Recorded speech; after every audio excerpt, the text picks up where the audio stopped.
Bab 4. Analisis pekerjaan sebagai dasar perencanaan.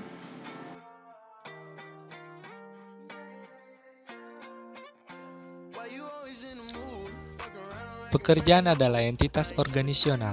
Pekerjaan haruslah dirancang untuk mempermudah pencapaian organisasional. Kewajiban dan tanggung jawab setiap pekerjaan yang tercermin dalam tugas yang dilaksanakan, menentukan kebutuhan pengetahuan keahlian dan kemampuan orang yang akan dibawa masuk ke dalam pekerjaan untuk mencapai tujuan. Dari sudut pandang organisasi, analisis pekerjaan dapat dilihat sebagai suatu pola dari peran-peran dan merupakan cetak biru atau blueprint untuk koordinasinya. Tujuan analisis pekerjaan adalah mendefinisikan setiap pekerjaan yang berhubungan dengan perilaku yang diperlukan untuk melaksanakannya. 1. Terminologi analisis pekerjaan. Analisis pekerjaan adalah proses pengumpulan dan pemeriksaan atau examining atas aktivitas kerja pokok di dalam sebuah posisi, serta kualifikasi atau keahlian, pengetahuan, kemampuan, serta sifat-sifat individu lainnya yang diperlukan untuk melaksanakan aktivitas-aktivitas ini. Analisis pekerjaan sering disebut dengan berbagai istilah seperti analisis jabatan atau job analisis, analisis aktivitas, analisis tugas, ataupun penelitian kerja.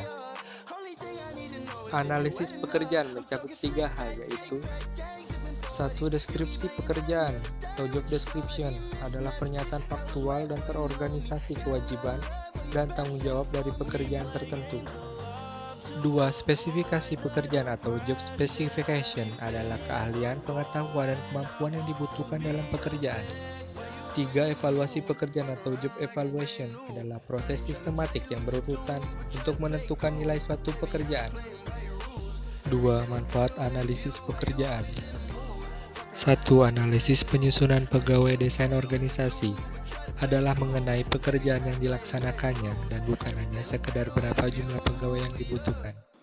2. Telaah dan perencanaan kinerja pegawai sukses manajemen adalah dalam menentukan tujuan atau standar informasi mengenai pekerjaan adalah vital sebagai titik awal.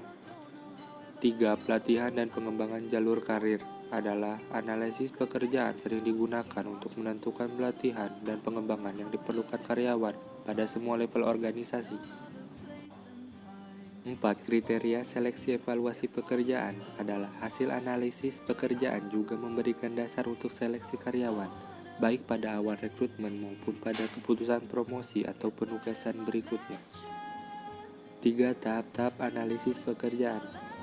1. Penentuan pekerjaan yang akan dianalis. 2. Pembuatan kuesioner. 3. Pengumpulan data. 4. Aspek-aspek pekerjaan yang dianalis. 1. Keluaran pekerjaan atau work output adalah penting dalam mendesain pekerjaan, penentuan persyaratan penyusunan staf, menetapkan sumber dan tujuan kinerja dan mengevaluasi nilai pekerjaan. 2. Aktivitas atau tugas yang dilaksanakan. Manfaat mengetahui tugas yang akan dilaksanakan adalah untuk tujuan perencanaan pekerjaan dan struktur organisasi, mendefinisikan persyaratan pekerjaan, dan keperluan pelatihan dan pengembangan, mendefinisikan kelebihan serta perencanaan dan tinjauan kinerja.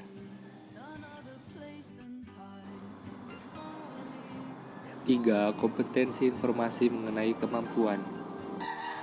Dinamakan persyaratan kerja untuk seleksi dan penempatan, menetapkan jalur karir, merencanakan desain organisasi, menentukan kebutuhan pelatihan, dan membuat evaluasi pekerjaan.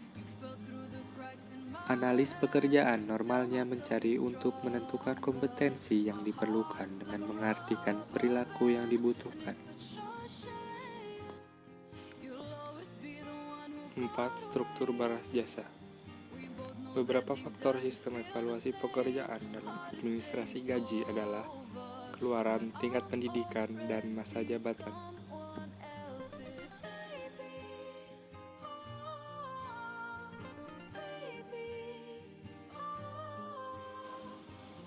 5. Teknik analisis pekerjaan.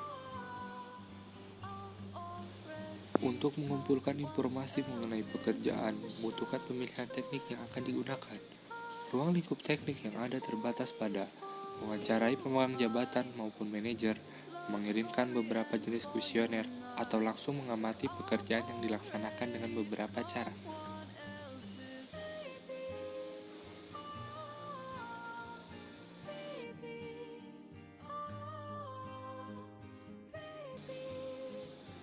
Teknik-teknik pengumpulan informasi analisis pekerjaan yang dapat dipergunakan meliputi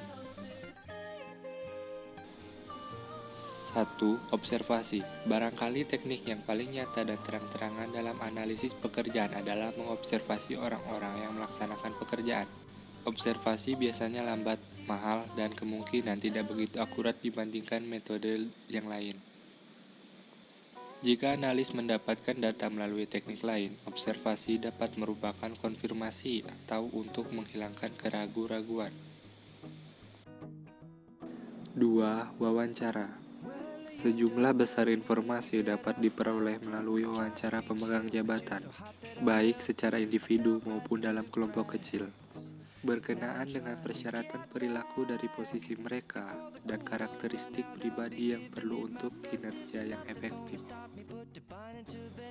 Wawancara memiliki kelebihan karena waktu analis jauh lebih ekonomis dibandingkan melalui observasi, khususnya dalam kasus pekerjaan yang siklus waktunya relatif panjang. Wawancara juga lebih akurat dan bermanfaat dalam menganalisis pekerjaan yang memiliki komponen mental yang signifikan.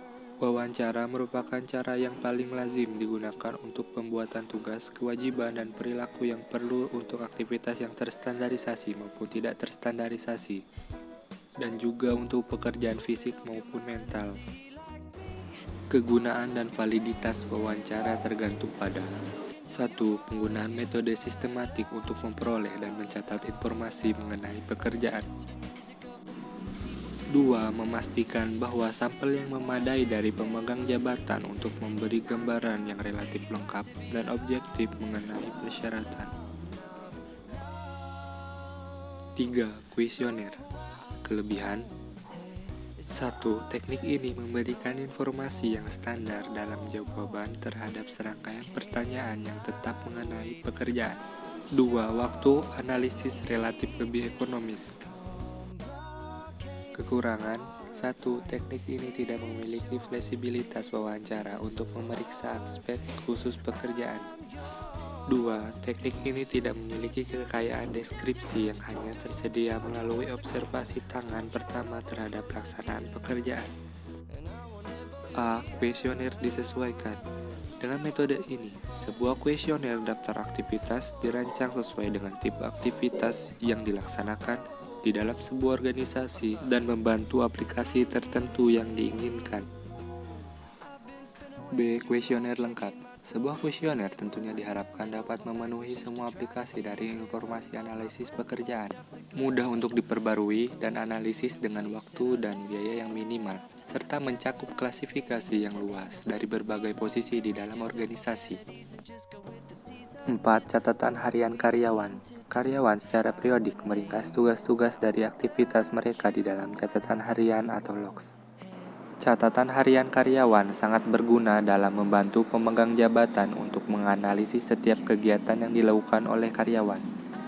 Teknik ini memiliki manfaat nyata karena bersifat empirik, memiliki struktur metodologis.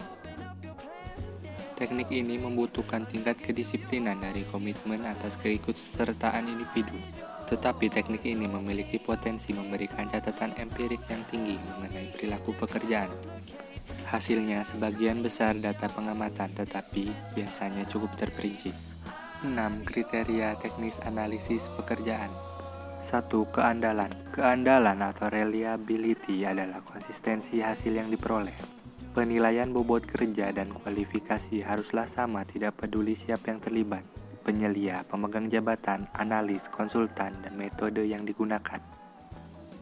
2. Validitas. Mengukur validitas atau validity analisis pekerjaan adalah sulit, karena hampir tidak ada cara yang menunjukkan di mana hasil merupakan gambaran akurat pekerjaan. 3. Kemampu terimaan. Analisis pekerjaan tradisional tidaklah selalu diterima baik oleh pihak-pihak yang terlibat karena potensinya terhadap subjektivitas. Meskipun demikian, kemampu terimaan teknik analisis kuantitatif juga memiliki beberapa kelemahan, meliputi 1. Pemahaman karyawan atau manajer. 2. Data berorientasi pada perilaku versus data ruang lingkup. 3. Faktor-faktor abstrak dan mendua. 4. Daya guna. Daya guna perlu dipertimbangkan. Daya guna teknik analisis pekerjaan menurut tujuan analisis. 7. Deskripsi pekerjaan. Merupakan pernyataan yang akurat dan ringkas mengenai apa yang diharapkan akan dilakukan oleh karyawan dalam pekerjaannya. Urutan yang disusun adalah 1. Identifikasi pekerjaan. 2. Uraian singkat tentang pekerjaan. 3. Tugas yang dilaksanakan. 4. Pengawasan yang diberikan dan diterima. 5. Hubungan dengan pekerjaan lain. 6. Mesin, alat, dan bahan. 7. Kondisi kerja. 8. Definisi dan istilah yang tidak biasa. 9. Penjelasan yang menambah dan memperjelas hal di atas.